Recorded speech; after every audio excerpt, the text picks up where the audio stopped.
In this video, I'll show you step by step how to change currency or Bybit to be your country. First up, after you open up your Bybit app like this, so the first thing to do, you go to your profile at the top left side. So go to your profile. After you open your profile like this, so the next thing to do, now you tap on this option, tap on this arrow. After you select the arrow, so now you go to this general button. So you go to this general. So from there, now you choose this currency displayed.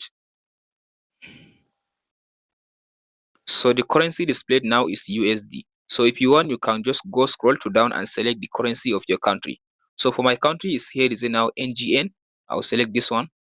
So after you select the country, as you can see, so now all my Bybit account will use this currency as the default currency for the Bybit. If this video helps, don't forget to like and subscribe.